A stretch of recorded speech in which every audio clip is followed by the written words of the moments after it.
उनको मौलाना साहब के माजी के हवाले से तहफ़्फ़ुज़ात हैं और कहकर मुकर जाना, ये एग्जैक्ट उनके अल्फाज थे कि वो कहकर मुकर जाने की आदत है, तो वो चीजें अगर ना दोहराई जाएं तो गालिबन कोई आप पे ट्रस्ट हो सकता है। हम केपी में अपोजिशन में है, जेयूआई भी अपोजिशन में है, मुस्लिम लीग भी अपोजिशन में है, पीपल्स पार्टी भी अपोजिशन में है, एएनपी भी अपोजिशन में है और परवेज खटक साहब की पार्टी भी अपोजिशन में है। मैंने ये नहीं कहा कि हमारे आपस में अपोजिशन में कोई इस तरह की बात नहीं हुई कि हमारा मुश्तरका कैंडिडेट आना चाहिए, लेकिन ये इब्तिदाई बातचीत थी। जिस तरह इख्तियार वली साहब ने कहा कि जी अगर हम एक आईनी प्रोसेस की तरफ बढ़ते तो शायद हमारा कैंडिडेट एक हो सकता था, लेकिन इसका कतई ये मतलब नहीं है कि अगर अपोजिशन का कैंडिडेट एक होगा तो फिर हमारी कोशिश ये भी होगी कि हम कोई ऐसे तरीके भी इस्तेमाल करेंगे कि हम किसी और को भी तोड़ेंगे। जहां तक मेरे भाई शायद खटक ने भी कहा, यह हमारा हक था कि चाहे हमारे 18 वोट हैं, चाहे 17 वोट मुस्लिम लीग के हैं, चाहे पीपल्स पार्टी के जितने वोट हैं, ये हमारा आईनी और कानूनी हक है कि हम अपना वोट लेते, चाहे हम जीतते चाहे हम हारते, जो भी करते,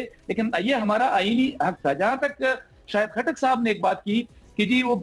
बात करके मुकर जाते हैं, हमारे पीटीआई के दोस्त कोई एक बात तो ऐसी बता दें कि हमने उनके साथ आज तक कोई एक बात करके मुकरे हो, कोई एक बात करके हम बैकआउट करके गए हों।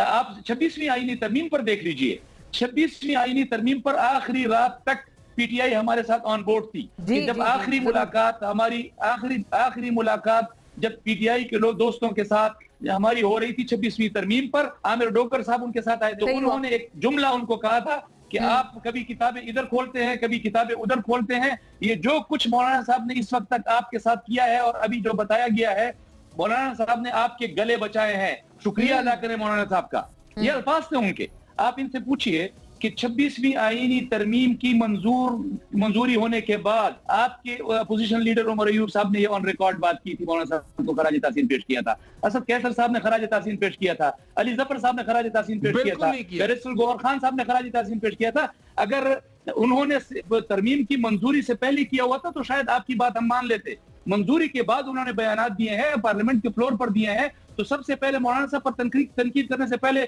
उनको तो कम से कम जरा अपनी पार्टी से साइडलाइन कर दीजिए। इख्तियार साहब ने एक और इंकिशाफ किया था, उन्होंने कहा था कि ये कोई हफ्जे बेजा में रखा था पीटीआई के एमपीएस को, जो कि वैसे इलेक्शन कमीशन की बुक्स में आजाद हैं। देखिए मौना, ये बातें हमने भी सुनी है, जो